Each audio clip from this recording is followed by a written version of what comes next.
ఓం శ్రీ మాత్రే నమః. అందరికీ నమస్కారం అండి. ఈనాటి సభ మనం అమృత గారు ఒక శ్లోకం పాడతారు, ప్రార్థనా గీతం. దాంతో మొదలు పెడదాం. వందే సర్వసురాదిభిర్నిగదితాం లోకప్రసిద్ధాం ప్రభాం శుభ్రాం శాస్త్రపురాణ నాటక మహాకావ్యాది సంచారిణీం బ్రహ్మాదిత్రిదశైరనిందితగుణైః ఆవేష్టితాం సర్వదా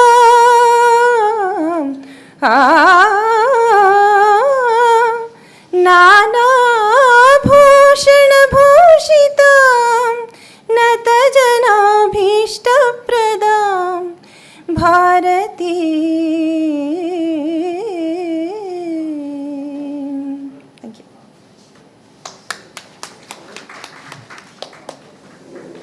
ధన్యవాదాలు అమృత గారు.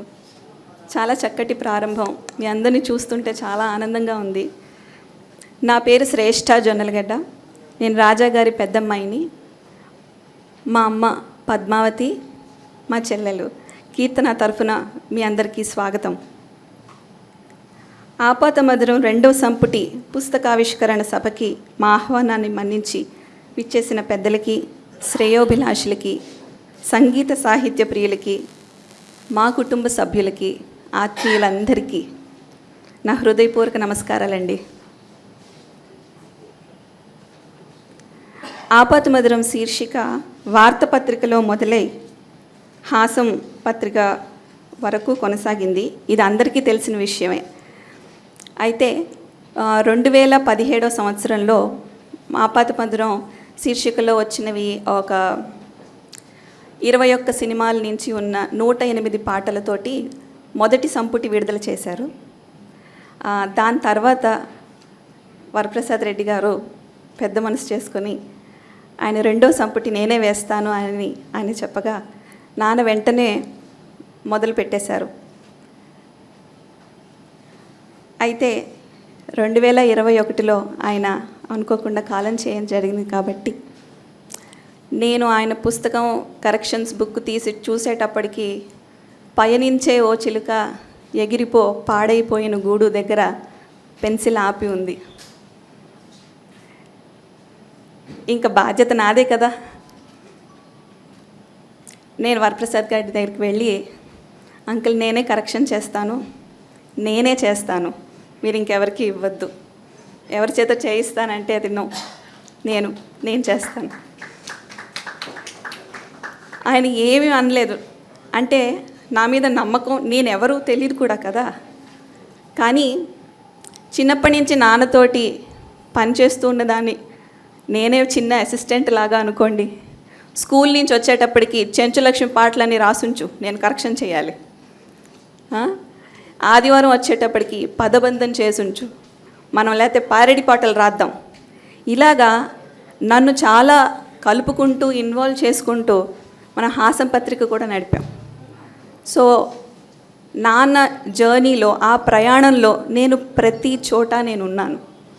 అందుకని నేనే ఈ 2వ సంపుటి చేయడానికి అర్హురాలని నేనే అనేసుకుని ఎవరిని అడగకుండా అంకుల్కి ధైర్యంగా వెళ్ళి చెప్పేసి ఎంత చిన్నదాన్నైనా ఆయన నా మీద నమ్మకం పెట్టుకొని సరే అమ్మ చెయ్యన్నారు. నాకు టైం బౌండ్ ఏం లేదు, ఈ పలానా టైంకి చెయ్యమని ఏమీ అడగలేదు కూడా.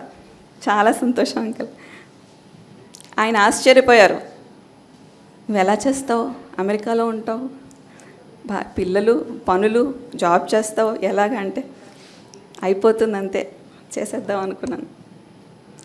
అయితే ఈ 2వ సంపుటిలో ఏం చేసామంటే ఆపాతమధురం శీర్షికలో మిగిలిన అన్ని పాటలు, అన్ని విశ్లేషణలు కలిపి ఇదే ఆఖరి పుస్తకంలాగా వేశాము. అలా అనుభవం బాగాలేదు, కానీ చూద్దాం విధి ఎలా తీసుకెళ్తుందో.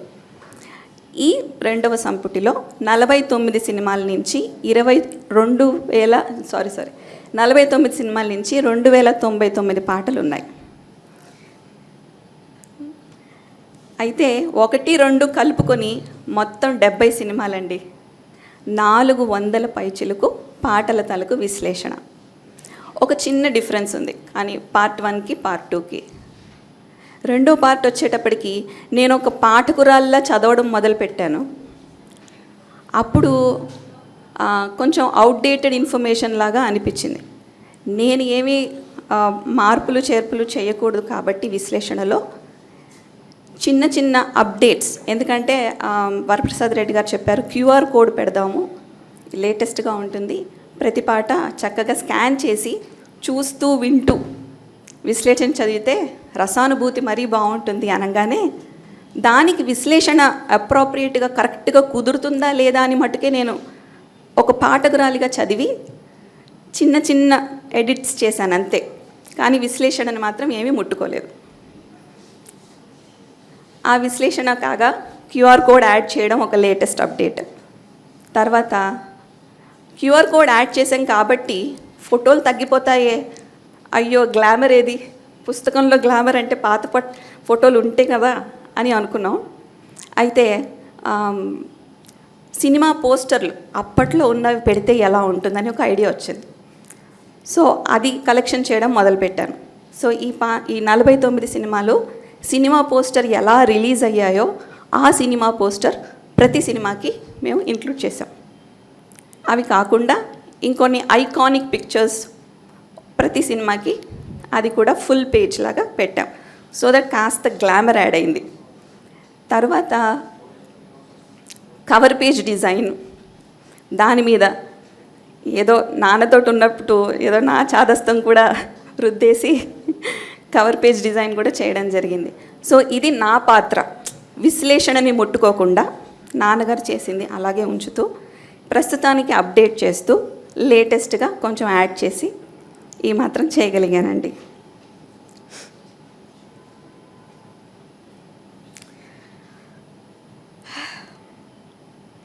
నేనేం వక్తని కాదు, సో మీరందరూ నన్ను క్షమించాలి. నేనేమన్నా ఇంత అనర్గళంగా తెలుగు మాట్లాడడం కూడా చాలా ఏళ్ళు అయిపోయింది. నేను యూఎస్లో ఉంటాను కదా, బట్ ప్రయత్నిస్తున్నాను నా సాధ్యమైనంత వరకు.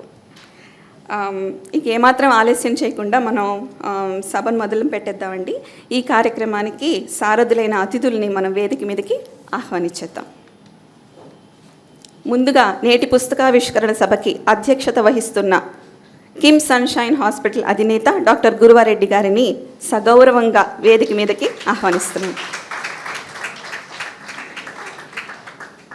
తరువాత నేటి పుస్తకావిష్కరణ కర్త, ఈ పుస్తక ప్రచురణకు ముఖ్య కారకులైన మన హాసం సంపాదకులు, పద్మభూషణ్ పురస్కార గ్రహీత డాక్టర్ వరప్రసాద్ రెడ్డి గారిని సవినయంగా వేదిక మీదకి ఆహ్వానిస్తున్నాం.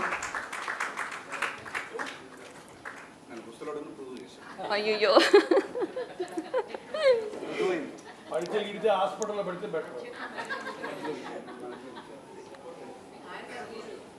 మీరు అధ్యక్షతలు మీరు మధ్యలో కూర్చోండి.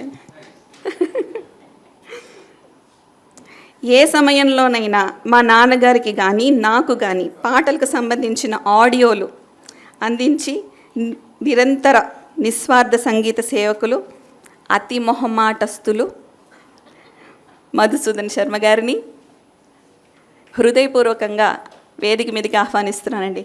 చేపట్టుకున్నాను.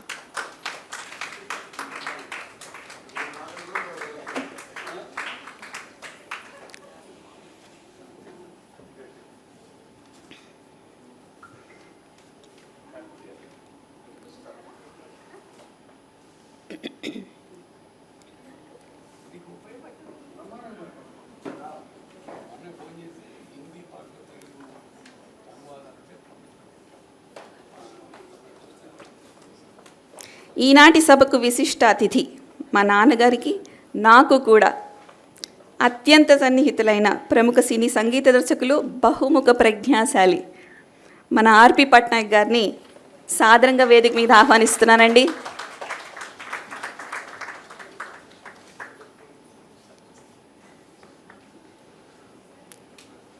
తర్వాత మా నాన్నగారికి కాదు, మాకు కూడా అత్యంత ఆత్మీయులు, స్నేహితులు అయిన తెలుగు విశ్వవిద్యాలయం retired professor, silicon Andhra university Telugu శాఖ అధ్యక్షురాలు, కేంద్ర సాహిత్య అకాడమీలో ఎగ్జిక్యూటివ్ బోర్డ్ మెంబర్, ప్రముఖ రచయిత్రి డాక్టర్ సి మృణాలిని గారిని సగౌరవంగా మరొక్కసారి మీ అందరి కరతాళ ధ్వనులతో వేదిక మీదకి ఆహ్వానిస్తున్నాం. Thank you.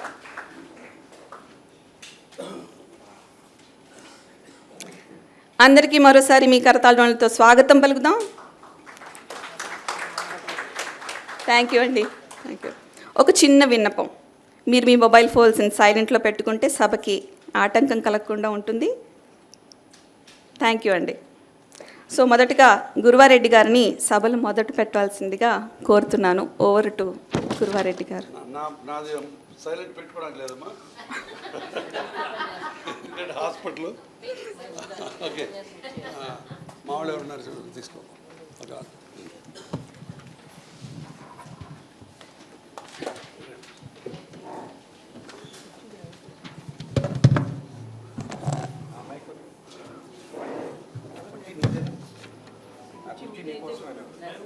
రండి ఇక్కడ శ్రేష్ఠ, మీరు రాజా గారిని రిప్రజెంట్ చేస్తున్నారు. బాగా కూర్చోండి. గుడ్ మార్నింగ్ అండి. మీ అందరూ ఈరోజు ఉదయం ఇక్కడికి రావటం మా అందరికీ ఆనందం. హాస్పిటల్కి వచ్చినందుకు ఆనందం అని చెప్పకూడదు. మా డాక్టర్లకి ఏంటంటే కర్మ మళ్ళీ కలుద్దాం అంటానికి కూడా లేదు. బట్ ఇది ఆడిటోరియము ఒక ప్రత్యేక పర్పస్ కోసం వచ్చాం కాబట్టి ఇది ఆనందకరమైన విషయం. ఈ ఆడిటోరియంలో ఒక చరిత్ర ఉంది. మాకు పాత హాస్పిటల్లో ప్యారడైజ్లో కిమ్స్ హాస్పిటల్ ఉండేది. అది శాంత ఆడిటోరియం, వరప్రసాద్ రెడ్డి గారి అమ్మగారి పేరు పెట్టుకొని అద్భుతమైన ఫోటో పెట్టుకొని ఆ ఆడిటోరియంలో 12 ఏళ్ళు ఎన్నో మంచి ప్రోగ్రామ్స్ చేసాం. ఇక్కడికి వచ్చిన తర్వాత ఆ అమ్మ పేరు తీసేసి మా బావమరిది పేరు పెట్టాల్సి వచ్చింది. ఎందుకంటే పాప మా బావమరిది మమ్మల్ని అందరూ వదిలేసి చాలా చిన్న వయసులో చనిపోయాడు. తర్వాత వాడు హాస్పిటల్కి కొంత మాకు కిమ్స్ హాస్పిటల్ ఇచ్చేశాడు. అందుకని ఆ సందర్భంగా వాడి పేరు కొన్నాళ్ళు తలుచుకుందామని పెట్టుకున్నాం. శాంతమ్మ గారి పేరుతో ఇంకా పెద్దవి చేయాలని కోరికలు ఉంది. అప్పుడు శాంతమ్మ గారి పేరు పెట్టుకుంటాం. సో ఈ ఆడిటోరియంలో హాస్పిటల్లో కాకుండా బోల్డన్ని సంస్కృత కార్యక్రమాలు కూడా జరుగుతుంటాయి. నా పుస్తకం కూడా నెల రోజుల కింద ఇక్కడే రిలీజ్ చేసాం. సో ఈ సభకి మీ అందరికీ ఆహ్వానం. కరెక్ట్గా మళ్ళీ 10-25 నిమిషాలకి ఇక్కడి నుంచి వెళ్ళిపోవాలి, లేకపోతే నాకు ఆపరేషన్ థియేటర్ నుంచి పేషెంట్లు ఇక్కడికి వస్తారు. ఓకే, కాబట్టి వచ్చేస్తారు. సో ఇక్కడ ఉన్న వాళ్ళందరూ నాకు ఆత్మీయులే. శ్రేష్ఠ గారు 4 రోజుల కింద పరిచయం. వరప్రసాద్ రెడ్డి గారు నాకు భావరికం రెండూ ఉన్నాయి. ఓకే, మేము ఇద్దరం పక్క ఇళ్ళు. ఇంకా పట్నాయక్ చెప్పక్కర్లేదు. పట్నాయక్ వెళ్ళి పైకి వెళ్ళి తలుపు కొట్టొచ్చాడు కోవిడ్లో మా హాస్పిటల్ ద్వారా. కానీ ఆయన ఇంకా జనాలకు అవసరం కాబట్టి దేవుడిని వెళ్ళి వెనక్కి వెళ్ళు అని చెప్పి వెనక్కి పంపించాడు. ఓకే, శర్మ గారు నాకు నా ఫోన్లో సాంగ్ శర్మ గారని పెట్టుకుని ఉంటా. ఏ అవసరం వచ్చినా శర్మ గారికి ఫోన్ చేస్తా. 3 రోజుల కింద అమెరికా నుంచి ఫ్రెండ్స్ వచ్చారు సంక్రాంతికి. వాళ్ళకి హిందీ పాటలు తెలుగులో పెట్టి ఒక క్విజ్ పెడదామని కోరిక కలిగింది. అప్పుడు శర్మ గారికి ఫోన్ చేస్తే ఆయన పాటలన్నీ పంపించారు. సో చాలా థ్యాంక్స్ సార్. ఇంకా మొన్నాల్ని నాకు స్నేహితురాలు, మా గురువు గారు, సిలికాన్ ఆంధ్రలో నేను తెలుగు చేసినప్పుడు మా గురువు గారు. సో ఇంత మంచి సభకి వీళ్ళందరూ ఇలా ఉంటారు శోభామాన్యం. సో నెక్స్ట్ ఇప్పుడు పుస్తకావిష్కరణ మధుసూదన్ శర్మ గారికి అంకితోత్సవం. సో ఆవిష్కర్త వరప్రసాద్ రెడ్డి గారు. సో వరప్రసాద్ రెడ్డి గారు ఈ పుస్తకాన్ని శర్మ గారికి ఇస్తారు.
నాది కొంచెం చెప్పండి.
మృణాలిని గారి పుస్తక పరిచయం. మృణాలిని పుస్తక పరిచయానికి కరెక్ట్ న్యాయం చేకూరుస్తుంది.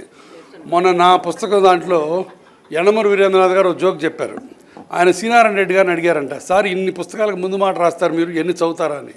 ఎందుకయ్యా 30 పేజీ 40 పేజీ తీసి అక్కడ సావిత్రి అన్న పేరు కనపడింది అనుకో, సావిత్రి పాత్ర చాలా ఉదాత్తంగా చిత్రీకరించాడు అని రాస్తే చాలు అని. బట్ మృణాలిని అట్లా కాకుండా పుస్తకాన్ని చక్కగా చివరిదాకా చదివి పరిచయం చేస్తుంది. కాబట్టి she is the right candidate. Mrinalini. సభకు నమస్కారం. వేదిక పైన ఉన్న వారిలో శ్రేష్ఠ కొత్తగా చూస్తున్న అమ్మాయి మొన్న చూశానంతే, మొన్న మొదటిసారి. మధుసూదన్ శర్మ గారిని చాలా కాలం తర్వాత చూస్తున్నందుకు చాలా ఆనందంగా ఉంది. నేను వరల్డ్ స్పేస్ రేడియోలో పనిచేస్తున్నప్పుడు మీకు అందరికీ లాగే ఎవరికి ఏ సందేహం వచ్చినా అడిగినట్టు మేము కూడా మధుసూదన్ శర్మ గారి సలహాలను, సూచనలను, సహకారాన్ని చాలాసార్లు అందుకున్నాం. అందువల్ల అలాగే ఆర్పి పట్నాయక్ గారు మాకు వరల్డ్ స్పేస్ రేడియోకి చాలా చక్కని ఇంటర్వ్యూ ఇచ్చారు. కాబట్టి సరే, వరప్రసాద్ రెడ్డి గారు, గురువారెడ్డి గారి గురించి నేను కొత్తగా చెప్పేది ఏమీ లేదు. 25 ఏళ్ల పరిచయం. ఇప్పుడు ఈ పుస్తకం మీద మాట్లాడాలంటే నిజానికి ఆపాత మధురాలు మొట్టమొదటి సంపుటి మీద కూడా నేనే మాట్లాడాను. అందుకని ఒకసారి మాట్లాడేసిన దాన్ని మళ్ళీ నన్నే ఎందుకు ఎంపిక చేసుకున్నారో నాకు తెలియదు. మళ్ళీ అలాగే మాట్లాడతానని నాకు అనుమానంగా ఉంది. అది మీరందరూ మర్చిపోవాలని కోరుకుంటూ మీకు శాపం ఇస్తూ ఏం మాట్లాడానో నాకు గుర్తులేదు నిజానికి. కానీ ఉందా, ఈయన ఇక్కడే ఉన్నాడు గురుబాబు. సరే, ఇటువంటి కొందరిని నేను ఇగ్నోర్ చేసి నేనేం చెప్పదలుచుకున్నాను ఈ పుస్తకం గురించి చెప్తాను. ఈయనకు సావిత్రి కాదు, ఘంటసాల ఉంటాడు అన్ని పేజీల్లోనూ. మొత్తం 436 పేజీల్లోనూ ఉండేవాడు ఎవరంటే ఘంటసాల. కాబట్టి రాజా గారికి ఇంకెవరి పేర్లు అక్కర్లేదు, ఘంటసాల గారి పేరు ఒకటి ఉంటే చాలు. ఆ తర్వాత రాజేశ్వరరావు గారు ఉండాలి. సరే, వాళ్ళిద్దరినీ ఎంతగా వీలైతే అంతగా ఆయన వాడుకున్నారు ఆ 2 పేర్లని. అయితే ఇక్కడ ఆయన ఒక పదం వాడారు. అంటే నేను మొత్తం సారాంశం మాత్రం చెప్తాను, ఒక్కొక్క పాటకి ఏం రాశారు అని చెప్పడంలో అర్థం లేదు. ఆ అమ్మాయి ఇందాక చెప్పినట్టు 49 సినిమాల నుంచి 299, అదేదో బాటా రేట్లాగా ఉంది. 50 సినిమాలు 300 పాటలు అయితే బాగుండేది. ఎవరైనా రౌండ్ ఆఫ్ చేస్తారు, వీళ్ళు ఎందుకో రౌండ్ ఆఫ్ చేయలేదు. ఏదో ఒకటి దొరక్కపోయేదా రాజా గారిది, వెతుకుంటే ఇంకో సినిమా దొరుకుండేది ఏదో 1-2 పాటలతో. వాళ్ళు వెతకదలుచుకోలేదు, వీళ్ళు బాటా చెప్పులే వేసుకుంటారని దీనివల్ల నాకు రుజువైంది. అయితే ఇన్ని పాటల గురించి చెప్పడంలో అర్థం లేదు. కాబట్టి అసలు రాజా గారు ఎందుకు ఇలాంటి పుస్తకాలు రాశారు అన్నది నేను ఆలోచించాను. ఆయన భలే అమ్మాయిలు సినిమా పాటల గురించి రాస్తున్నప్పుడు ఒక మాట వాడారు, మనకు శ్రవణ సంస్కారం కనుక ఉంటే శృత పాండిత్యం సినిమా పాటల ద్వారా అబ్బుతుంది అని. ఆ ఒక్క వాక్యమే మొత్తం పుస్తకానికి కీలకమని నేను అనుకుంటా. అంటే మనకు నిజానికి సినిమా పాటలు వినేవాళ్ళు చాలామంది పండితులు కారు, సంగీతంలో కానీ సాహిత్యంలో కానీ రెండిట్లోనూ కారు. కానీ వాళ్ళు సినిమా పాటల్లో ఒక ఆనందాన్ని వెతుక్కుంటారు, ఆనందిస్తారు, దాన్ని మనసుకు పట్టించుకుంటారు, చాలా ఇతరులకు చెప్తారు, ఇంతటితో పంచుకుంటారు. దానికి వాళ్ళకి ఏముండాలి గుణం అంటే, మనము సినిమా సంగీతం వింటున్నప్పుడు మనకు ఉండాల్సిన గుణం ఏమిటి? అది ఒక్క మాటలో చెప్పారు ఆయన, శ్రవణ సంస్కారం. మనకు వినడం అనేది రావాలి, ఆ సంస్కారం అనేది మనలో ఉండాలి. మామూలుగా సంస్కృతంలో చెప్పాలంటే ఇది సహృదయ సహృదయ అంటారు సంస్కృతంలో. ఆ సహృదయత మనలో ఉండాలి. అది ఉన్నప్పుడు ఏమవుతుందంటే ఆ శ్రవణ విన్నప్పుడు ఏ విషయాలని ఆ పాట నుంచి మనం గ్రహించాలి అని తెలిసి ఉండడం శ్రవణ సంస్కారం. కాబట్టి నేను ఒక పాట వింటున్నానంటే దానిలో సంగీతం ఎందుకు బాగుంది, సాహిత్యం ఎందుకు బాగుంది, అందులో ఉన్న మెలకువలు ఏమిటి, ఆ సంగీత దర్శకుడుకున్న ప్రత్యేకమైన ప్రతిభ ఏమిటి, ఇవన్నీ కూడా నేను ఆలోచించగలిగి నేను జీర్ణించుకోగలిగితే, దానిని నేను అర్థం చేసుకోగలిగితే నాకు శ్రవణ సంస్కారం ఉన్నట్టు. అది పెంచుకుంటూ పోతే మనం వింటూ పోతే మనకు తెలియకుండానే మనకు శృత పాండిత్యం కూడా వచ్చేస్తుంది. అంటే మనకు తెలియకుండానే సంగీతం గురించి సాహిత్యం గురించి ఇంతకుముందు లేని ఒక పాండిత్యం మనకు అబ్బుతుంది. ఈ ఒక్క వాక్యమే ఈ మొత్తం పుస్తకానికి కీలకమని నేను అనుకుంటా. రాజాగారి పుస్తకంలో చేసిన పని అదే. ప్రతి పాటకు సంబంధించి ఆయనకు సంగీతం తెలిసినంతగా సాహిత్యం తెలియదు. సంగీతం విషయంలో ఆయన మాస్టరు, నిజంగానే మాస్టర్ రాజానే ఆయన. ఇక్కడ సంగీతంలో మొట్టమొదటి సంగీతం తీసుకుని ఆయన అసలు పాట మొదలెట్టినప్పుడే ఆయన ఎలా మొదలెడతారు, పాటతోనే మొదలెడతారు. ఒక్కొక్క పాటకి రాస్తున్నప్పుడు కొన్ని సినిమాల్లో అన్ని పాటలు రాశారు, కొన్ని సినిమాల్లో కొన్ని పాటలు మాత్రమే ఎంపిక చేసుకొని రాశారు, తనకు బాగా మనసుకు పట్టినవి. నిజానికి ఆయన ఒక పరిశోధనా దృష్టితో రాస్తున్నాను, ప్రణాళికాబద్ధంగా రాస్తున్నాను అని ఆయన అనుకోలేదు. కానీ అనుకోకుండా ప్రణాళిక కుదిరింది. ఆయనకు తెలుసో తెలియకో ప్రణాళికాబద్ధంగానే రాశారు. ముందు సంగీతం గురించి రాయడం, అందులో ఎవరు సంగీత దర్శకుడు, సరే సమాచారం ఇవ్వడం మామూలే, సంగీత దర్శకుడు ఎవరు, పాట రాసింది ఎవరు, నటీనటులు ఎవరు. ఎందుకంటే సినిమా పాటలు మనం రాస్తున్నప్పుడు సినిమా పాటకు సినిమా కంటే బయట అస్తిత్వం తక్కువ ఉండదు. ఆ సినిమాలోనే దాని అస్తిత్వం ఉంటుంది.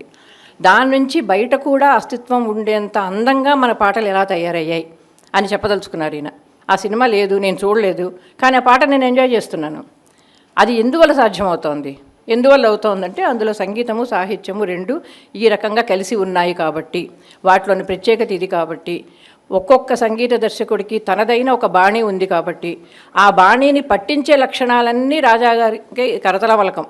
ఏ సంగీత దర్శకుడిలో ఏ ప్రత్యేకత ఉందో, ఏ రాగాన్ని ఎవరు బాగా కూర్చారో, భాగేశ్వరిని ఘంటసాల అద్భుతంగా చేస్తాడు, భీం పలాసిని మోహన్ని ఎస్ రాజేశ్వరరావు అద్భుతంగా చేస్తాడు. ఈ విషయాలన్నీ ఆయనకు తెలుసు కాబట్టి అవన్నీ ఇందులో పెట్టి సంగీత దర్శకుడి పరంగా ముందు రాస్తారు. అది రాయడం కూడా ఎంత గొప్పగా రాస్తారు. ఈ సంగీత దర్శకుడు ఈ పాటను ఈ రాగంలో కూర్చాడు అని రాయడం మనలాంటి వాళ్ళని చేసే పని. కానీ రాజాగారు ఏం చేస్తారు, ఈ సంగీత దర్శకుడు ఇదే రాగాన్ని మరో పాటలో ఎలా చేశారు, అక్కడికి ఇక్కడికి తేడా ఏమిటి, గ్రహభేదం ఎలా చేశాడు, మోహన రాగంలో మధ్యమం రాకూడదు, రాజేశ్వరరావు మోహన రాగంలో మధ్యమం పెట్టి కూడా ఆయన మోహన రాగ ఛాయలు పోకుండా ఎలా చేశాడు. ఇవి చాలా సూక్ష్మమైన విషయాలు, ఇవి తెలిసి ఉండడం. సాధారణంగా సినిమా పాటలు ఒకే రాగం మీద ఉండవు, అవి కలిపేస్తుంటాయి రాగాల్ని. వాటినన్నిటినీ గుర్తించగల నైపుణ్యం ఆయనకుంది. అందుకని సంగీతపరంగా మనం ఎలా అర్థం చేసుకోవాలో ఆ పాటను అద్భుతంగా రాస్తారు. సాహిత్యపరంగా వచ్చేసరికి ఊరికే సాహిత్యం గొప్పగా ఉంది అని రాయరు. ఎక్కడైనా అరుదైన పదం ఉందా, కొసరాజు, మల్లాది, సముద్రాల సీనియర్, సముద్రాల జూనియర్, ఈ నలుగురు చాలా అరుదైన తెలుగు పదాలు వాడతారు. ఆ పదాలన్నిటినీ ఎత్తిపుచ్చుకున్నారు. ఈ పదాలు ఈరోజు వాడుకలో ఉన్నాయా? మీరు ఆ పాటలు వింటే, ఇందాక అన్నాను కదా సంస్కారము పాండిత్యము అని, ఈ పాటలు వింటే మనకు తెలిసేది అందంగా ఆనందంగా గడిపేయడం కాదు, మన కొత్త పదం వస్తుంది, కొత్త పదం తెలుస్తుంది, మన పద సంపద పెరుగుతుంది. ఎందుకంటే ఈ పాటల్లో వాడిన పదాలకు అర్థం ఏమిటని మనం వెతుక్కుంటాం వెళ్ళి. ఆయన చాలా వాటికి అర్థాలు ఆయనే ఇచ్చారు. ఇంతకుముందు ఎలా వాడారు, ఒక్కోసారి అయితే ఏ కావ్యంలో వాడారో కూడా మనుచరిత్రలో వాడిన పదం అని కూడా ఇచ్చారు ఒక చోట. ఏ కావ్యంలో ఆ పదం దానిలో వాడారని కూడా ఇచ్చారు. అంటే సాహిత్యానికి సంబంధించింది కూడా ఆయన పరిశోధన చేశారు. నేను పరిశోధనాత్మకంగా రాయలేదు అని చెప్పుకున్నారు ఎక్కడో. కానీ నిజానికి ఆయన సాహిత్య విషయంలో ముఖ్యంగా పరిశోధన చెయ్యకపోతే అనుప్రాస ఎలా వాడారు అనేది అంత బాగా రాయగలిగేవారు కాదు. అంచెనుప్రాస ఆద్యనుప్రాస ఎలా వాడారు అని చాలా పాటల్లో రాస్తారు ఆయన. ఇవన్నీ కూడా అంటే ఒక పాటను అర్థం చేసుకోవడానికి మనలో ఉండాల్సిన సంస్కారం, నేను ఇందాక చెప్పినట్టు సంస్కారం, శ్రవణ సంస్కారం అనేది పెంపొందించుకోవడానికి ఏది కావాలి అనే దాని గురించి రాజాగారు చాలా విపులంగా రాశారు. ఆ తర్వాత ఆయన చెప్పాల్సిన ఇంకో విషయం ఉంది. అంటే ఏ విషయం మర్చిపోరు అనడానికి ఆయనకే తెలిసిన కొన్ని రహస్యాలు ఉన్నాయి. ఒక్కొక్క పాటని నాగేశ్వరరావు రసరాజ తగువారము కాదా ఎలా పాడాడు, ఎలా అభినయించాడు అనే దాని మీద ఒక పారాగ్రాఫ్ అదే. ఎందుకంటే ఇది ఘంటసాల కావాలంటే కాగితం పట్టుకొని చూసుకుని పాడచ్చు. నాగేశ్వరరావు కాగితం చూడడానికి లేదా, ఆయన నటిస్తున్నాడు, చచ్చినట్టు స్వరాలన్నీ వచ్చి ఉండాలి. నాగేశ్వరరావుకి ఏమో సంగీతం రాదు. అసలు ఎంత గొప్ప నటులో చూడండి, ఒక్క సీన్లో నటించినందుకు నాగేశ్వరరావుకి ఏమైనా ఇవ్వచ్చు, అలాగే జగదేక వీరుని కథలో శివశంకరిలో చేసినందుకు రామారావుకి ఇచ్చేయచ్చు. అంటే ఆ నటన పరంగా కూడా చెప్తారు. ఎందుకంటే సినిమాలో ఒక పాటను మనం చూసి ఆనందిస్తున్నాము అంటే సంగీతం ముఖ్యం, సాహిత్యం ముఖ్యం, మూడవది ఏమిటి, అభినయం. అది కూడా కలిస్తేనే ఆ పాట సంపూర్ణమవుతుంది, సమగ్రం అవుతుంది. అందుకని జగదేక వీరుని కథలో పాటకి రామారావు అయితే రాగ నిర్దేశం దగ్గర కూడా రామారావే కూర్చున్నాడు. ఈ రాగం అయితేనే బాగుంటుందని పెండ్యాల గారు 2-3 రాగాల్లో చేస్తే భాగేశ్వరే బాగుంటుందని నిర్ణయించింది ఎన్టీ రామారావు. అప్పుడు ఆ రాగంలోనే చేశారు. అట్లాగే నాగేశ్వరరావు రసగరాజ తరుగువారం కథలు ఎలా ఇన్వాల్వ్ అయ్యాడు, ఎలా నేర్చుకొని పాడాడు అంటే అభినయం కూడా ఆయన తీసుకొని చెప్తారు. అంటే ఏవేవి ఒక గొప్ప పాటను గొప్ప పాటను చేస్తాయి, ఏ లక్షణాలు ఒక పాటను మనం మరిచిపోలేని గీతంగా తీర్చిదిద్దుతాయి అనేది రాజాగారికి చాలా క్షుణ్ణంగా తెలిసిన విషయం. అవన్నీ చెప్పడం మనలాంటి వాళ్ళకి సాధ్యం కాదు. ఒక సంగీత దర్శకుని అడిగితే తన పాట గురించి చెప్పచ్చు, ఒక గీత రచయితని అడిగితే తను రాసిన వాటి గురించి చెప్పచ్చు. కానీ అన్నిటి గురించి ఒక సమగ్రమైన అవగాహన ఉండి, ఇదే రచయిత మల్లాది గారు ఒక సినిమా చిరంజీవుల్లో రాసిన పాట మరొక పాట ఎలా ఉన్నాయి, ఎంత దగ్గరగా ఉంది, నిజానికి తెల్లవార వచ్చే తెలియక నా స్వామి జానపద గీతం మూలాన్ని కూడా ఆయన ఇచ్చారు. అట్లాగే చక్కని దానా చిక్కని దానా ఇంకా అలకైనా ఆ పాటను పట్టుకొని శాంతినివాసంలో పాట అనుకుంటా, అది పట్టుకొని దాని మూలం ఏమిటి, దిల్ దేక దేకో దిల్ దేక దేకో హిందీలో రఫీ పాట, దానికి ఒక ఇంగ్లీష్ మూలం ఉంది. ఆ మూలాన్ని కూడా పట్టుకున్నారు రాజాగారు. అంటే ఆయన ఎంత వెనక్కి వెళ్తారో, ఎంత లోతుగా చూస్తారో ఒక్కొక్క పాటని ఆలోచించుకోండి. ఇలాంటి ఉదాహరణలు నేను చాలా ఇవ్వగలను, నాకు టైం లేదు కాబట్టి ముగిస్తాను. కాబట్టి ఇలాగా ఆయన పాట మీద పరిశోధన నిరంతరం చేసిన వ్యక్తి. ఒక పాటను ఆనందిస్తున్నాను అంటే నేను ఆనందిస్తున్నాను అని అనుకుని మనం ఆనందిస్తూ ఊరుకుంటాం. ఎందుకు ఆనందిస్తున్నాం అనే ప్రశ్న వేసుకున్నారు రాజాగారు. అది వేసుకున్నప్పుడు వచ్చిన పుస్తకమే ఆపాతమధురం. ఎందుకంటే ఈ పాట ఇంత అందంగా రావడానికి ఒక దర్శకుడు, ఒక సంగీత దర్శకుడు, నటుడు, గీత రచయిత, వీళ్ళందరి నిజానికి సినిమాటోగ్రఫర్ దగ్గర కూడా రాస్తారు ఆయన కొన్ని సినిమాలంటే చాలా పార్షియాలిటీ.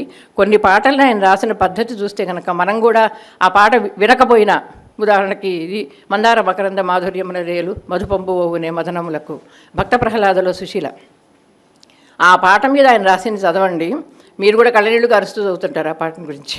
అంత అద్భుతంగా వర్ణిస్తారు ఆ పాట గురించి. ఆయన రస జగత్తులో పడిపోయి మనల్ని కూడా రస జగత్తులో పడేలా చేస్తారు. ఎవరు? విశ్లేషణ చేస్తూ. మామూలుగా కవి చేస్తాడు ఆ పని, విశ్లేషకుడు చేయుడు. కానీ రాజాగారి రచనలోని ప్రత్యేకత ఏమిటంటే ఆయన విశ్లేషణ కూడా రసవంతంగా చేయగలరు, రసవత్తరంగా చేయగలరు. కాబట్టి ఆ విశ్లేషణ చదివిన తర్వాత నాకు చాలా నచ్చింది వీళ్ళ ఆలోచన. వెంటనే పాట వినడానికి అనుకూలంగా QR కోడ్ పెట్టామన్నారు. నిజంగానే పాట వింటూ ఆయన రాసింది చదువుతూ మనం ఉంటే కనుక మనం మరో లోకంలోకి వెళ్ళిపోయి కొంతసేపు అయినా ఈ లోకాన్ని మర్చిపోతామని, ఈ లోకాన్ని మర్చిపోవాలనిపించే క్షణాలే ఎక్కువ ఉన్నాయి ఈ మధ్యకాలంలో. కాబట్టి దీన్ని మర్చిపోయి ఆ రసజగత్తులో మనము ఉండిపోయి అటువంటి రసజగత్తులో మనకు ప్రవేశాన్ని, ఆ సంస్కారాన్ని మనకు కలిగించిన రాజాగారికి ధన్యవాదాలు చెప్తూ నాకు అవకాశం ఇచ్చినందుకు అందరికీ ధన్యవాదాలు.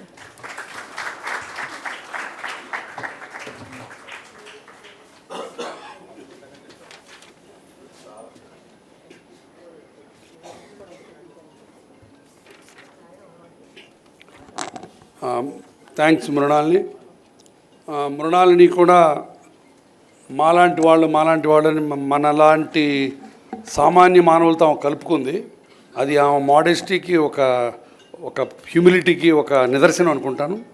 కానీ ఆమె రాసిన పుస్తకాలు అద్భుతం. ఆమె రఫీ గురించి ఒక పుస్తకం రాసింది, అది మీకు దొరక్కపోతే నాకు ఫోన్ చేయండి, నేను పంపిస్తా. ఓకే, అద్భుతంగా రాసింది మృణాలిని. సభాముఖంగా మరొకసారి వీరతాడు వేస్తున్నాను. యా, మొన్న అమెరికా నుంచి వచ్చిన ఫ్రెండ్స్కి తలా ఒక కాపీ ఇచ్చాను, వాళ్ళందరికీ చాలా బాగా రాశారు. తాంబూలం ఇస్తారు. ఓకే, యా, ఒకటి నీ పుస్తకాలు మా ఆవిడికి మటుకు చదివినిపించట్లా. ఎందుకంటే ఆ వ్యంగ్యం అలవాటు చేస్తుంది అనుకో, నా బతుకు బస్ స్టాండ్ అవుతుంది. అందుకని ఆ పుస్తకాలు చెప్పటం. సో ఇప్పుడు ప్రసంగాలు ఆంధ్రదేశంలో ఎస్పెషల్లీ రవీంద్ర భారతిలో వరద బాధితులు, తుఫాను బాధితులు ఉన్నట్టు ప్రసంగ బాధితులు ఉంటారు. గంటల ప్రసంగం, 10 నిమిషాలు మ్యూజిక్ అంతే. కాబట్టి అలా ఏం చేయము. ఇవాళ నేను సింపుల్గా అరగంటే మాట్లాడతా, ఎందుకంటే ఇది నా ఆడిటోరియం కాబట్టి. ఓకే, సో ఈ ఆపాతమధురం మొదటి సంపుటి నేను, నా క్లాస్మేట్ భార్గవి, మేమిద్దరం ఉండి ఆ పుస్తకాన్ని ముందుకు తీసుకొచ్చాం. అది శ్రేష్ఠ మర్చిపోయినట్టుంది. ఓకే, బట్ నేనేంటంటే ఇప్పుడు మనం పెద్దవాళ్ళని చూసి ఇమిటేట్ చేస్తుంటాం. మా పక్కన వరప్రసాద్ రెడ్డి బాబా పుస్తకాల మీద పుస్తకాలు అచ్చొత్తిస్తుంటే నేను కూడా ఉడతా భక్తిగా ఒకటి వేస్తానని ఆ పుస్తకం వేయించాను. అది చాలా పాపులర్ అయింది. అండ్ రాజా గారు నాకు ఆ రకంగా పరిచయం. తర్వాత హాసం ఎడిటర్గా తర్వాత 2-3 సార్లు కలవడం జరిగింది ఆయనతోటి. తర్వాత ఆయన వెబ్సైట్ నాకు చాలా ఇష్టం. అది ఇంకా రన్ అవుతుందని నిన్న మనం ఓపెన్ చేసి చూశాను. కొన్ని ఉంది, వెబ్సైట్ ఓపెన్ అవుతుంది, బట్ దాంట్లో కొన్ని లింక్స్ ఓపెన్ అవ్వట్లేదు. నా సలహా, నా రిక్వెస్ట్, అది వెబ్సైట్ కంటిన్యూ చేయించండి, ప్రొఫెషనల్స్ ఎవరైనా పెట్టి. ఓకే, చాలా ఇన్ఫర్మేషన్ ఉంది దాంట్లో. Okay, yeah. తర్వాత ఆ వెబ్సైట్ స్ఫూర్తిగా రాజా గారితో చెప్పాలంటే నేను ఆయన తెలుగు వాళ్ళకి అమీర్ సయాని లాంటి వాడు. బినాకా గీత్మాల్ అమీర్ సయాని మీ అందరికీ తెలుసు. అలాంటి వ్యక్తి ఆయన. ఇంకా కొన్ని రోజులుంటే ఇంకా బోల్డ్ అయిన అద్భుతమైన పుస్తకాలు వచ్చాయి. వరప్రసాద్ రెడ్డి గారు అన్నట్టు 61 to 71 ఇంకొక డికేడు రాసి ఉంటే బాగుండేది. శర్మ గారు మీరెందుకు రాయకూడదు? మేమందరం పక్కన కూర్చొని మీకు మిగతా సపోర్ట్ అంతా ఇస్తాం, మీరు మాట్లాడండి. మీ దగ్గర నుంచే రావచ్చు ఆ పుస్తకం. కాగితం పెన్ కూడా మీరు ఇప్పుడు డిక్టేషన్ చేయండి సార్. సీరియస్గా శర్మ గారు, నేను మనిషిని పెట్టి పంపిస్తాను మీ దగ్గర, మీరు డిక్టేట్ చేసి చెప్పండి, అది ఒక బుక్ వేద్దాం. ఎందుకంటే మీలాంటి వాళ్ళు, రాజా గారు లాంటి వాళ్ళు ఎవ్రీడే కనపడరు మాకు. పుస్తకాలు అచ్చొచ్చడానికి మేము చాలామంది ఉంటాం, బట్ దాంట్లో కంటెంట్ రాయడానికి మీలాంటి వాళ్ళు చాలా అరుదు. సో నేను మా క్లాస్మేట్ భార్గవి కలిసి సంగీత సాహిత్య నైవేద్యం అనే ఒకటి మొదలెట్టాం పాడ్కాస్టు. దానికి కూడా స్ఫూర్తి ఇవి పాటలు ఇవే. తర్వాత మీరందరూ వచ్చి ఈ పుస్తకాన్ని వెబ్సైట్లో ఓపెన్ చేయడం కానీ, ఈ పుస్తకాన్ని ఆవిష్కరించడం కానీ చాలా గొప్ప విషయం. తర్వాత వాళ్ళ పెద్దమ్మాయి శ్రేష్ఠని సభాముఖంగా అభినందిస్తున్నాను. అమెరికాలో ఉండి ఆ లెగసీని పట్టుకొని వరప్రసాద్ రెడ్డి గారిని కూడా ఇంప్రెస్ చేసి ఇంత బుక్ తీసుకొచ్చిందంటే ఘటికురాలని తప్పక నమ్మక తప్పదు. Okay Shreshtha, continue this legacy. Okay, ya. So next Varaprasad Reddy గారు మాట్లాడతారు. అందరికీ నమస్కారం. పుస్తకం గురించి మృణాళి గారు అద్భుతంగా చెప్పేశారు. మిగతా చదివితేనే మంచిది చెప్పడం కంటే. కానీ రాజా గారి గురించి 2 మాటలు చెప్పాలి. ఆయన ఒక అరుదైన వ్యక్తి. ఆయన సినిమా సంగీతం కోసం ఆయన కలవరించారు, పలవరించారు. అది ఆయనకి వ్యసనం. వ్యసనం అనేది చాలా స్ట్రాంగ్ వర్డ్. అంటే ఇక అది లేకుండా ఆయన ఇక ఏది ఊహించలేడు. ఎక్కువ భాగం జీవితంలో చాలా భాగం సంగీతం పట్ల, అదే సినిమా సంగీతం పట్ల చాలా శ్రద్ధగా, చాలా ఓపికగా చాలా సేకరించారు, అవగాహన చేసుకున్నారు. వాటిని తనలో దాచుకోవడమే కాకుండా అక్షరీకరించి జాగ్రత్త చేశారు. అదొక చరిత్ర. మన భారతదేశంలో శాస్త్రీయ సంగీతం అనేది ఒక మహోన్నతమైనటువంటి సంప్రదాయం, మన సంస్కృతిలో భాగం. అది దానికి శాస్త్రం తెలిసి ఉండాలి. అందరూ శాస్త్రం నేర్చుకోలేరు కాబట్టి జనపదంలో లలిత సంగీతం వచ్చింది, జానపదాలు వచ్చినాయి. నాలాంటి పామర్లు విని ఆనందించడానికి ఆ సంగీతం సరిపోతుంది. అంటే శాస్త్రీయం వినొద్దని కాదు, దాన్ని విని ఆనందించేంత పరిణితి లేనప్పుడు లలిత సంగీతం కానీ, జానపద సంగీతం కానీ, సినిమా సంగీతం కానీ. సినిమా సంగీతం కూడా ప్రారంభంలో, సినిమాల ప్రారంభమైన తొలి రోజుల్లో శాస్త్రీయంగానే ఉండేవి. కాలానుగుణంగా శాస్త్రాన్ని అనుసరిస్తూనే, దానికి ఉన్న పరిధులు పరిమితులు పాటిస్తూనే మర్యాదపూర్వకమైనటువంటి కొంత రాగ సంక్రమం చేశారు. అంటే శ్రావ్యత కోసంగా చేయాల్సి వచ్చింది. అలా ఎవాల్వ్ అయ్యి క్రమేణా శ్రావ్యతకే ఎక్కువ ప్రాధాన్యం వచ్చింది. సాహిత్యంలో కూడా చాలా పెద్ద మార్పులు, సినిమా సంగీతానికి కావ్యగౌరవం కల్పించినటువంటి మహానుభావులు మల్లాది రామకృష్ణ శాస్త్రి గారు, దేవులపల్లి కృష్ణశాస్త్రి గారు, సిరివెన్నెల సీతారామ శాస్త్రి గారు, వేటూరి నారాయణ రెడ్డి గారు, దాశరథి. ఇటీవల కాలంలో చంద్రబోస్, అనంత శ్రీరామ్ ఇలాంటి వాళ్ళంతా అద్భుతంగా రాశారు. అయితే ఒక సినిమా సంగీతంలో మనసు పెట్టి దాంట్లో ఉన్న సాహిత్యాన్ని, సంగీతాన్ని, పాడిన వాళ్ళని, అన్నిటికన్నా ముఖ్యంగా ఆర్కెస్ట్రాలో కూడా ఎవరు ఫ్లూట్ వాయించారు, ఎవరు వీణ వాయించారు, ఎవరు సంతూరు, ఆ బిట్ ఎలా ఉంది, ఏ రాగానికి అది ప్రతీకగా అక్కడ పెట్టారు అన్నటువంటి కూలంకషమైనటువంటి చిన్న చిన్న విషయాల్ని ఒడిసి పట్టుకున్నటువంటి వాడు రాజా. అది ఒక ప్రత్యేకమైనటువంటి ఆయనకున్న టాలెంట్. అందరం వింటాం, మనం ఒక పాట విన్నప్పుడు పాట బాగుంది అంటాం, దాంట్లో ఎవరు ఫ్లూట్ వాయించారో మన అవసరం లేదు, దానికి ఏ రాగంలో చేశారో కూడా మనకు చాలామందికి అవసరం లేదు. అక్కడక్కడ తరచుగా కొంతమందికి ఓహో ఇది పలానా రాగం కదా అందుకని బాగుందేమో అనుకునే వాళ్ళు ఉంటారు. మెజారిటీ ఆఫ్ ది పీపుల్ కేవలం పాట బాగుంది అనుకుంటారు. కానీ నిజంగా దాంట్లో ఉన్నటువంటి రసాన్ని అనుభవించాలంటే ఇలాంటి రాజాగారి లాంటి వాళ్ళు చెరుకుని నోట్లో పెట్టి నవిలితే ఎంత రసం వస్తుంటుందో అలా ప్రతి విషయాన్ని, ప్రతి సందర్భాన్ని మృణాల్ గారు చెప్పారు. ఈ పాట నేపథ్యం, ఈ పదం ఎందుకు వాడారు, ఈ పదం ఎందుకు వాడలేదు, రాజేశ్వరరావు గారు మోహనంలో ఎన్ని రకాల వేరియేషన్స్ చేశారు, ఇట్లాంటివన్నీ కూడా ఆయన విశ్లేషించి చెప్పి బార్డర్ లైన్లో ఉన్నటువంటి నాలాంటి వాళ్ళని ఆ సంగీతం పట్ల నెట్టినటువంటి కృషి వారిదే, రాజాగారిదే. అదంత తేలికైన విషయం కాదు. రాసిన వాళ్ళు దాని గురించి పట్టించుకోలేరు, సంగీతం చేసిన వాళ్ళు దాని గురించి మాట్లాడలేదు, పాడిన వాళ్ళు మర్చిపోయారు, నటించిన వాళ్ళు వెళ్ళిపోయారు వాళ్ళ డబ్బులు వాళ్ళు తీసుకొని. దాన్ని తీసుకొచ్చి దాంట్లో ఉన్నటువంటి సొగసులు, దాంట్లో ఉన్నటువంటి అందాలు, దాంట్లో ఉన్నటువంటి రుచులు మనకు విడమర్చి చెప్పి రాసి చదవండి, వినండి అని చెప్పినటువంటి రాజా వందనీయుడు. తప్పకుండా వారికి మనం ఇవాళ ఇక్కడ లేకపోయినా ఆయన చేసిన కృషికి మనం ధన్యవాదాలు తెలపాలి.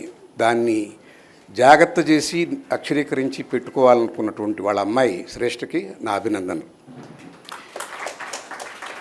ఇందాక గురవారెడ్డి గారు ఒక మాట అన్నారు, శ్రేష్ఠ వరప్రసాద్ గారిని కూడా ఒప్పించి చేసిందని. ఆమె ఒప్పించలేదు నన్ను, అసలు ఆయనకే మాట ఇచ్చాను. గత ఆపాత మధురం తొలి వాల్యూమ్ గురవారెడ్డి గారు ప్రచురించినప్పుడు ఆ శాంత ఆడిటోరియంలో, పాత హాస్పిటల్లో నేనే అన్నాను, ఆ సభకు నేను వచ్చున్నాను, మీరు 55 నుంచి 2000 వరకు స్వర్ణయుగం సినిమా సంగీతానికి, వాటి గురించి రాయండి అంటే ఆయన 61 వరకే రాసి నాకు సమయం అయిపోయిందని వెళ్ళిపోయారు. ఆయన కానీ రాసుంటే మనకి ఇంకా ఎన్నో గొప్ప పాటల గురించి ఎంతో విషయం తెలిసేది, ఎంతో మాధుర్యాన్ని మనం కోల్పోయామని నా అభిప్రాయం. ఇప్పుడు ఆ రకంగా రాయగలిగిన వాళ్ళు, ఆ రకమైనటువంటి ప్రతిపత్తి కలిగిన వాళ్ళు వెతుక్కోవాలి. ఇప్పుడు గురువార్ ద్వారా తెలిసింది, శాస్త్రి గారు, శర్మ గారు ఆయన హిందీ పాటల కొరకే పరిమితం, మరి తెలుగు పాటలు అన్నీ. అలాంటి వాళ్ళు పూనుకుంటే తప్ప మళ్ళీ మనం కోల్పోయిన 61 నుంచి 2000 వరకు అంటే, కానీ 2000 మించి ఎవరు రాయకండి. 2000 తర్వాత వద్దు. 2000 తర్వాత యువతరం స్వరం మారింది, తీరు మారింది, పాట మారింది. పాట లేదు, భూతే ఉంది, స్వరాలు లేవు, అపస్వరాలే ఉన్నాయి, కేకలే ఉన్నాయి, శబ్దం ఉంది, సంగీతం లేదు. అలాంటి ఈ ఇనప యుగం 2000 నుంచి 25 వరకు ఎక్కడన్నా ఒకటి పొరపాటున ఒక మంచి పాట వస్తుందేమో, ఎలాంటి డర్టీ పాట కన్నా కూడా ఇవాళ అవార్డులు వస్తున్నాయి. అందువల్ల 2000 నుంచి మాత్రం ఎవరు రాయకండి. ఒకవేళ రాస్తే నన్ను పిలవకండి, నేను రాను, కూర్చోను. నువ్వు రాసినా కూడా రాను, నేను నీ ఆడిటోరియంలో పెట్టినా రాను. రాజా గారు మాకు ఎంబీఎస్ ప్రసాద్ గారి ద్వారా పరిచయం. మేము హాస్యం అని పెట్టాలనుకున్నప్పుడు, హాస్యం ప్లస్ సంగీతం కలిపి హాస్యంగా రూపొందించాలనుకున్నప్పుడు ఎంబీఎస్ ప్రసాద్ సంగీతం గురించి మీకు నాకు ఆసక్తి ఉందే కానీ మనకేం తెలియదు, దాంట్లో మహా నిష్ణాతుడు ఉన్నాడు ఒక ఆయన రాజా అని పట్టుకొచ్చారు. ఆయన వార్తలు రాసేవారు, చదివాను వాటిని, చాలా బాగున్నాయి అవి. ఆయన గారు ఉంటే ఈ పేపర్ మనం దానికి మంచి పుష్టి వస్తుంది. సంగీతం 50% కేటాయిస్తే మిగతా హాస్యం నేను ముళ్ళపూడి రమణ గారు, బాలసుబ్రహ్మణ్యం గారు మేమంతా కంట్రిబ్యూట్ చేస్తాం దానికి అని అన్నారు. ఆ రకంగా నాకు పరిచయం వచ్చారు. నిజానికి హాసం పత్రికకి చాలా పేరు వచ్చిన కారణం రాజా గారు, ఎంవిఎస్ ప్రసాద్ రాసినవి, బాలసుబ్రహ్మణ్యం గారు నిర్వహించినటువంటి పదబంధం, ముళ్ళపూడి గారి అనేక వ్యాసాలు, భరణి గారు కూడా కొన్ని రాశారు హాస్యంగా. బాగా జరిగింది. కానీ దురదృష్టవశాత్తు ఏమైందంటే, అది చెప్పాలి మీకు, నన్ను ప్రతి వేదికలో ప్రతి ఒక్కరూ వాళ్ళ అసంతృప్తి నాకు చెప్తారు. ఎందుకు మీరు హాసం మానేశారు, నాకు కొన్ని మెయిల్స్ కూడా వచ్చేవి.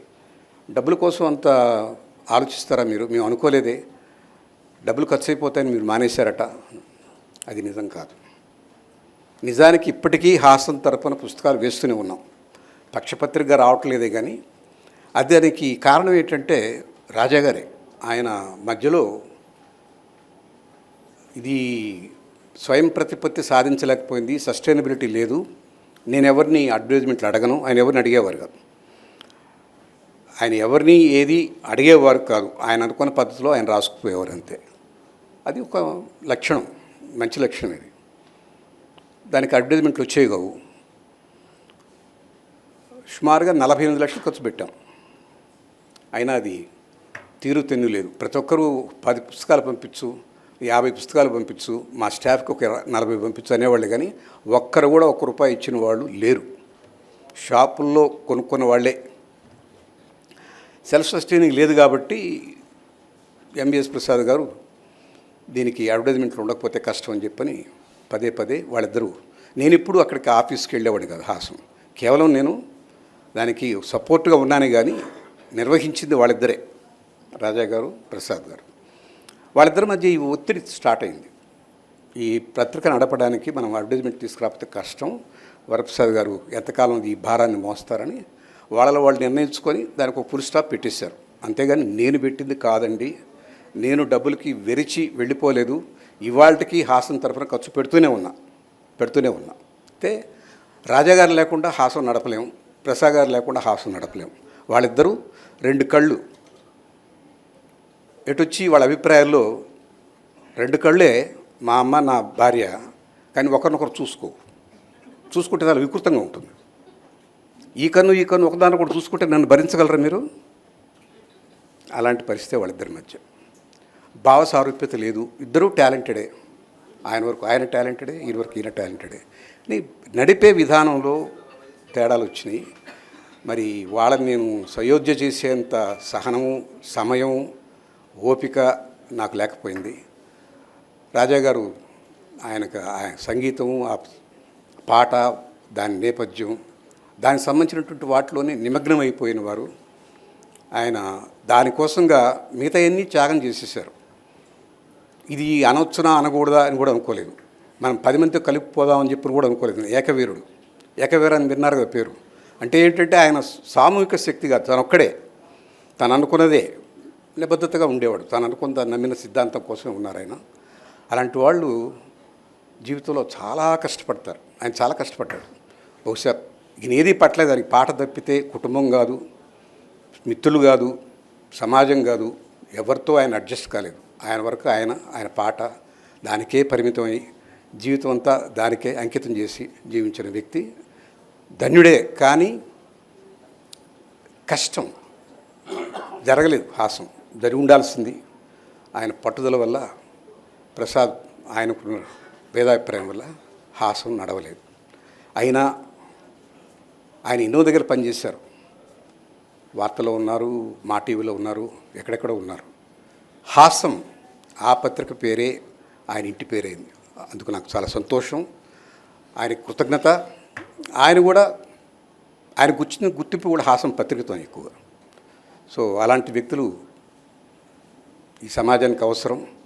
మంచి పాటని, మంచి సందర్భాన్ని, మంచి రసార్ద్ర హృదయాన్ని ఆవిష్కరింపజేయగలిగినటువంటి శక్తిమంతులు ఇలాంటి వాళ్ళు ఉంటే సమాజంలో ఈనాడు ఉన్నటువంటి ఈ రకమైన విపరీత ధోరణులు, ఈ టెర్రరిజం, ఈ అనీజినెస్, అసహనం, ఈ మనం వేదికలెక్కి మాట్లాడే బూతులు ఇవన్నీ ఉండవు. అలాంటి రోజులు మళ్ళీ రావాలంటే 10 మంది రాజాలు పుట్టాలి, పలాంటి శర్మలు పుట్టాలి. అవన్నీ వినగలిగే ఆసక్తి, ఆమె చెప్పారు శ్రవణ సంస్కారం, ఉన్నటువంటి మీలాంటి వాళ్ళు కావాలి. అలాంటి రోజులు వస్తాయని ఆశిస్తాను. నమస్కారం.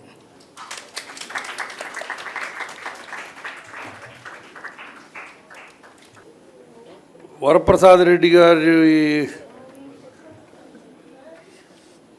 అభిమానం తీయగా ఉంటుంది, ఆయన కోపం కారంగా ఉంటుంది. 2000 తర్వాత ఉన్న వాళ్ళందరినీ శపించారు, కానీ ఇక్కడ 2000 తర్వాత ఉన్న అద్భుతమైన కళాకారు పైన స్టేజ్ మీద పట్నాయక్ ఉన్నాడు, అక్కడ భాస్కర్ భట్లు ఉన్నాడు. ఓకే బావా, తప్పది తప్పు. అప్పుడప్పుడు ఇక్కడ ఉన్నారు, ఇద్దరున్నారు గుళికలు. 2000 తర్వాత కూడా మంచి సాహిత్యం ఉంది. బట్ నువ్వు అన్నట్టు కొన్ని వెతుక్కోవాల్సి వచ్చింది అంతే. బట్ ఉంది, మంచి సాహిత్యం ఇప్పటికీ ఉంది, మంచి మంచి పాటలు ఇప్పటికీ వస్తున్నాయి, దొరుకుతున్నాయి.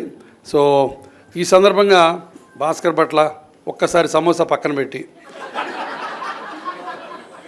ఇక్కడికి వచ్చి మంచి సమోసా తింటే మాట్లాడడం కష్టం. ఓకే రండి, ఒక్క 2 నిమిషాలు. భాస్కర్ భట్ల గారు మంచి లిరిసిస్టు, మంచి మంచి సినిమాలకు రాశారు.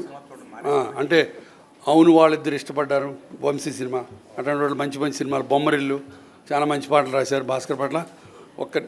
నిన్ను ఉపయోగించుకుంటున్నావు, ఒక 2 నిమిషాలు మాట. వరప్రసాద్ రెడ్డి గారు తిట్టండి, పర్లేదు. 2000 తర్వాత. అందరికీ నమస్కారం అండి.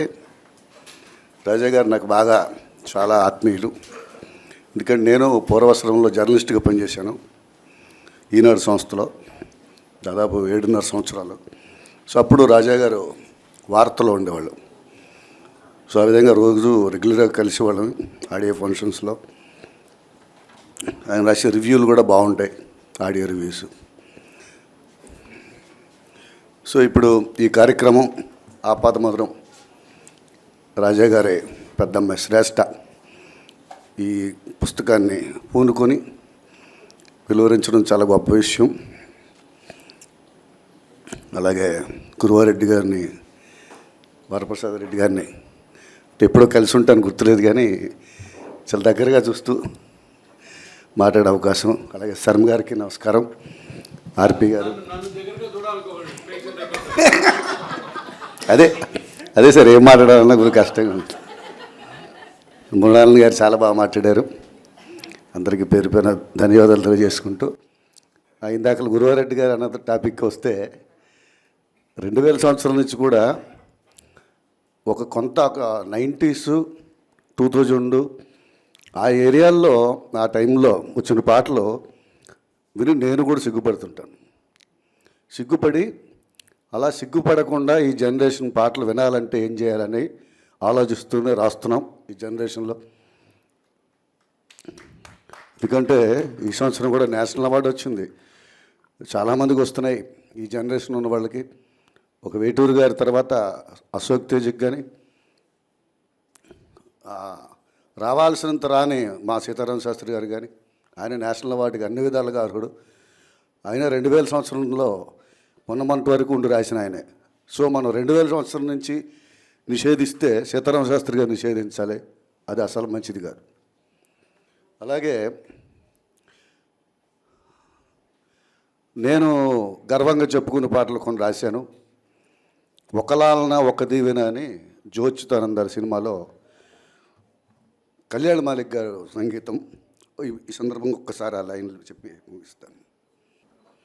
ఒకలాలన ఒక దీవెన సడి చేయవాయద మాటున తీయ తీయని ప్రియ భావన చిగురించదా పొరపాటున కలబోసుకున్న ఊసులు ఏమైనవో అసలేమో పెనవేసుకున్న ప్రేమలు మెల్లమెల్లగా ఎటుపోయెనో ఒకలాలన ఒక దీవెన సడి చేయవాయద మాటున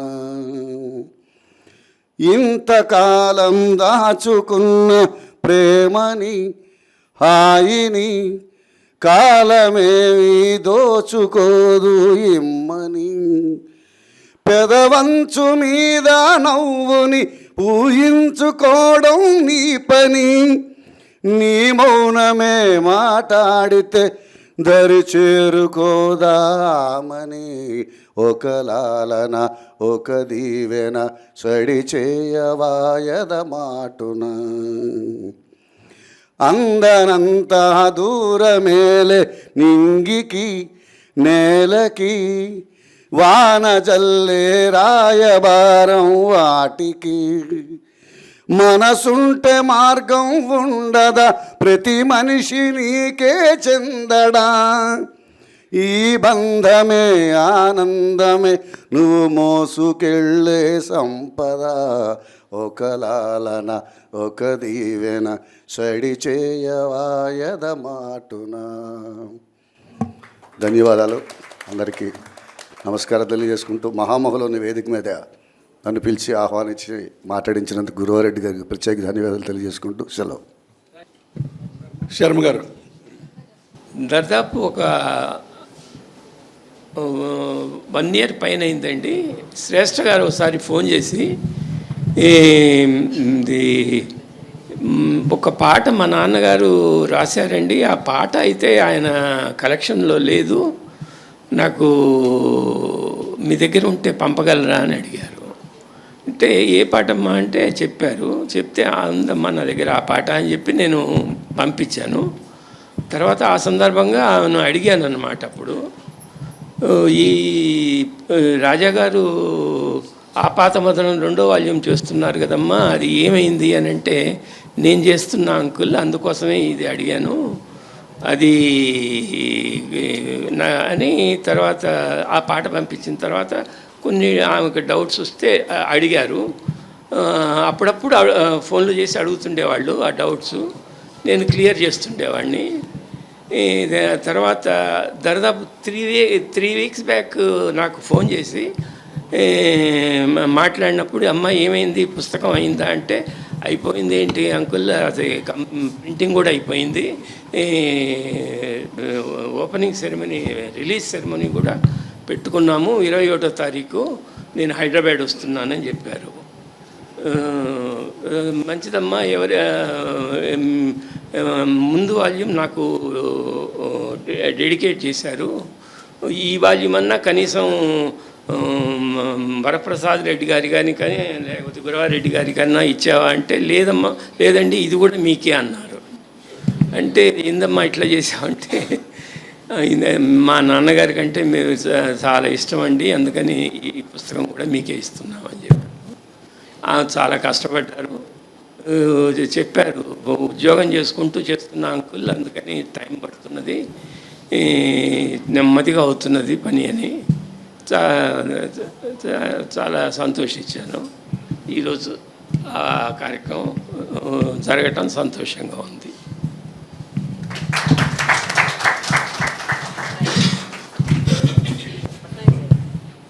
పట్నాయక్ రండి. ముందుగా ఈ కార్యక్రమానికి నాంది పలికిన శ్రేష్ఠ గారికి అభినందిస్తున్నాను. అలాగే ఇక్కడ నాకు పునర్జన్మనిచ్చిన గురువారెడ్డి గారికి, నాకు చాలా ఇష్టమైన వరప్రసాద్ రెడ్డి గారికి, సాహిత్యం అంటే ఏంటి అని మనందరికీ పరిచయం చేసిన మృణాలిని గారికి, అలాగే శర్మ గారికి పేరు పేరున అందరికీ నమస్కారం.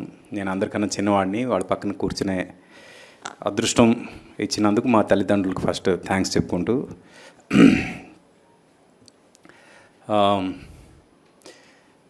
రాజాగారు నాకు చాలా మోసం చేశారు. ఆయన వాళ్ళ పెద్దమ్మాయి ఈరోజు ఈ ప్రోగ్రాం చేస్తున్నందుకు ఆయన ఈ చైర్లో ఎక్కడో కూర్చొని ఉంటారు. అందుకు ఆయన చేసిన మోసం నేను చెప్పాల్సిన అవసరం ఉంది. నేను స్వాతిముత్యం సినిమాలో కమల్ హాసన్ లాగా, ఆయన స్వామియాజులైతే ఆయన వెంట లిటరల్గా ప్రతిరోజు పడేవాడిని. నాకు మీ హెల్ప్ కావాలి, పాట అనే ఒక ప్రోగ్రాం చేయాలనుకుంటున్నాను నేను.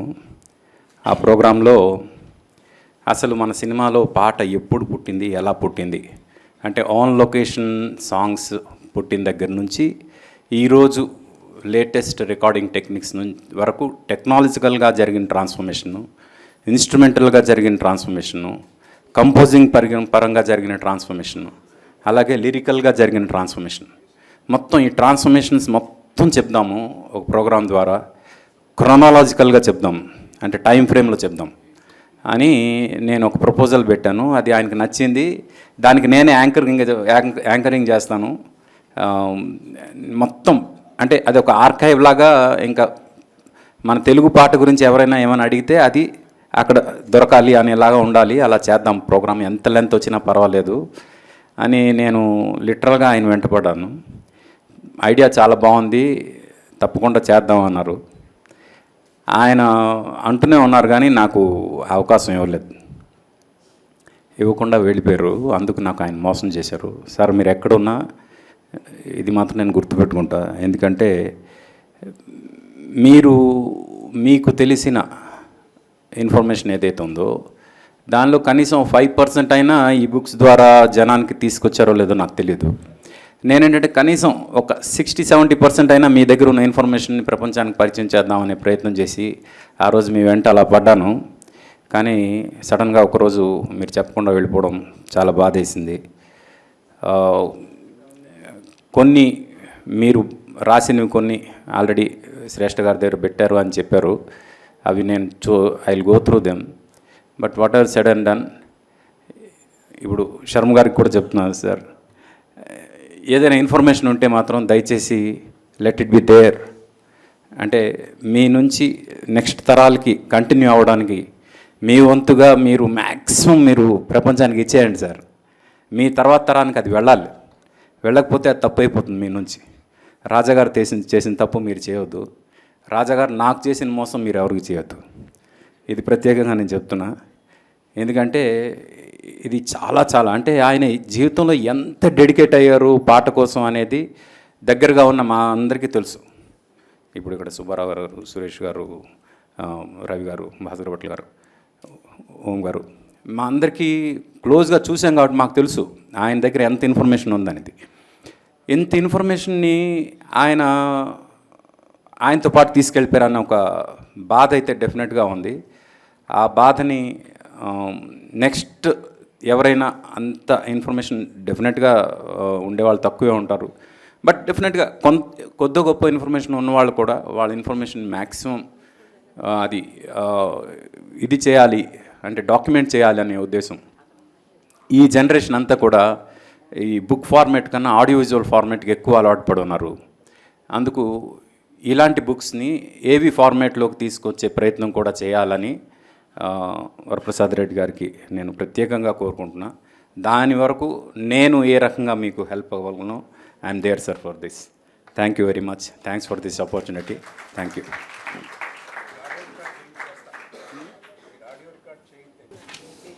పట్నాయక్,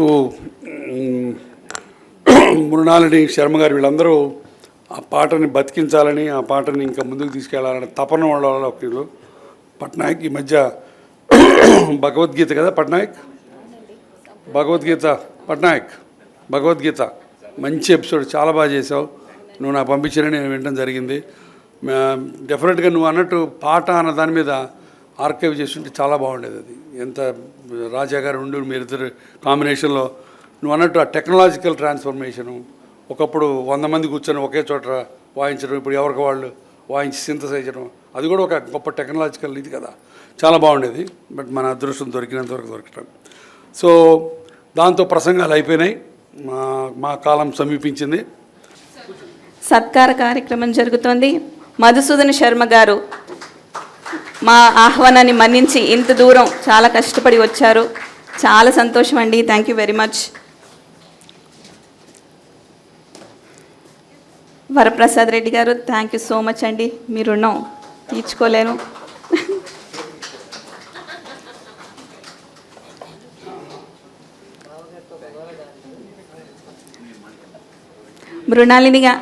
మృణాలి గారికి మా ఆత్మీయ అతిథులు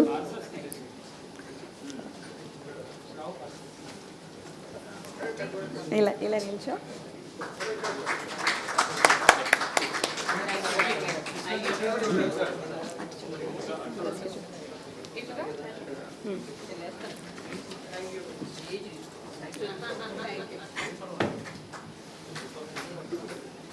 ఆర్పి పట్నాయక్ గారికి చిరు సత్కారం. చాలా ధన్యవాదాలండి.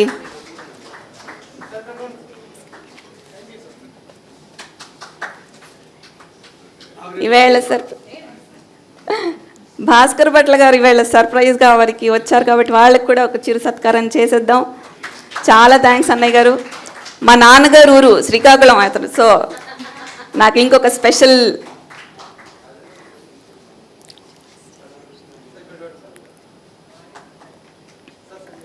థ్యాంక్ యూ సో మచ్ అండి. Thank you. మరి గురువారెడ్డి గారికి సత్కారం.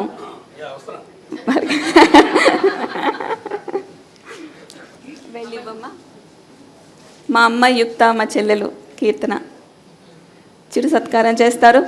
సభాధ్యక్షత వహించిన ఇంత చక్కగా టైంతో చేసిన గురువారెడ్డి గారికి చాలా థ్యాంక్స్ అమ్మా. వరప్రసాద్ రెడ్డి గారికి కూడా నమస్కారం చేసుకోండి. థ్యాంక్ యూ సో మచ్ అండి. మా అమ్మాయిని ఆశీర్వదించండి. థ్యాంక్ యూ అండి. థ్యాంక్ యూ సో మచ్ అండి. ఆఖరిగా మా నాన్నగారితో పనిచేసిన వాళ్ళకి నన్ను ప్రోత్సహించినందుకు, మా ఆహ్వానాన్ని మన్నించి మీరందరూ ఇక్కడ విచ్చేసినందుకు, నా కుటుంబ సభ్యులకి, శ్రేయోభిలాషులకి, సన్నిహితులకి, నా టీం, నా 5 టీం, నవీన్ ఉంటే పని అయిపోతుంది అంతే. నవీన్ ఉంటే చాలు. నేను ఎక్కువ మాట్లాడితే దిష్టి తగులుతుందేమో, సో నేను చెప్పను. నవీన్తో పనిచేసిన వాళ్ళందరికీ తెలుసు. Thank you Naveen, wherever you are.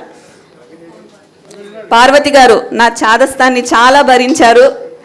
Vijayawada నుంచి వచ్చారు కేవలం ఈ ప్రోగ్రామ్ని అటెండ్ అవ్వడం కోసం. మా నాన్నగారి అభిమానంతో 15 ఏళ్లుగా నాన్నగారు చేసిన ప్రతిదీ కూడా డిజిటైజ్డ్గా DTP చేసి కౌముదికి ఇవ్వడం కానీ, హాసంలో రాయడం కానీ, వీటన్నిటికీ కూడా పార్వతి గారు వేశారు. చాలా చాలా థ్యాంక్ యూ అండి. Thank you so much.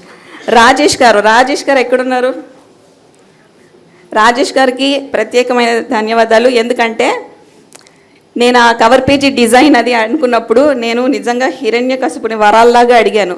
Sunset కావాలి, డే కాదు, నైట్ కాదు, సన్ ఉండకూడదు, డిజైన్ మధ్యలో వస్తుంది, నాకు గ్రాఫిక్లా ఉండకూడదు, నిజంగా ఫోటోలా ఉండాలి. అయిన చాలా చాలా ముప్పతిప్పలు పెట్టేశాను. నన్ను భరించినందుకు ధన్యవాదాలండి. నాకు బాస్టన్లోని శ్రీకాంత్ గోమటం గారు, బద్రీనాథ్ విస్సాప్రగడ గారు చాలా ప్రోత్సాహాన్ని ఇచ్చారు, చాలా హెల్ప్ చేశారు. స్వరాలున్న పాటలు నేను మళ్ళీ స్వరాలు విని దాన్ని కరెక్షన్ చేయడం కోసం నాకు సంగీత విద్వాంసుల కనెక్షన్ కావాల్సి వచ్చింది. దానికి శ్రీకాంత్ గోమటం గారు అని వీణా స్పెషలిస్ట్ అనమాట, ఆయన నాకు చాలా హెల్ప్ చేశారు ఈ పాటలు కరెక్షన్ చేయడానికి. థ్యాంక్ యూ అండి. ఇందులో ఫోటోల గురించి ప్రత్యేకంగా చెప్పాలంటే 180 పైచిలుకు ఫోటోలు ఉన్నాయి. సంజయ్ కిషోర్ గారు ఒక 10% చేస్తే మిగిలిన 90% పైన దానికి ఇంకొక 500 రెట్లు మాకు ఫోటోలు ఇచ్చి నీ ఇష్టం వచ్చింది తీసుకో అని ఇచ్చిన రమేష్ పంచకర్ల గారికి ఎంత చెప్పినా తక్కువే ధన్యవాదాలు. ఎందుకంటే మంచి AI టూల్స్ యూస్ చేసి అన్ని ఫొటోస్ని డిజిటలీ ఎన్హాన్స్ చేసి చాలా క్లారిటీతో ఉన్న పాత ఫొటోస్ని నాకు అందించారు. మీరు పుస్తకం చూసి దాని ఇన్లే లోపల ఇన్నర్ కవర్లో ఉన్న ఫొటోస్ చూడండి, వెనకాల ఉన్న ఫొటోస్ చూడండి, మీకు చాలా అర్థమవుతుంది.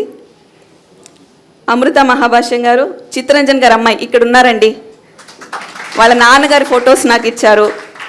నాకు వీణ గాయత్రి గారు, అశ్వత్థామ గారి ఫొటోస్ నాకు ఇచ్చారు. వీళ్ళందరి contribution is amazing for this one. Jeedigunta Vijayasarathi గారు నిజంగా తీసిన సన్సెట్ పిక్చర్ ఫ్లోరిడా నుంచి ఆయన నాకు పంపించారు. అదే ఈ కవర్ పేజ్ సన్సెట్ పిక్చర్. ఇవన్నీ కాకుండా మా గోపి చిన్నాన్న అంటాను, మంగు రాజగోపాల్ గారు, నేను చాలా మిస్ అవుతున్నాను. రాజగోపాల్ గారు నాన్నగారు మా ఆరోగ్యం బాలేక వైజాగ్లోనే ఉన్నారు.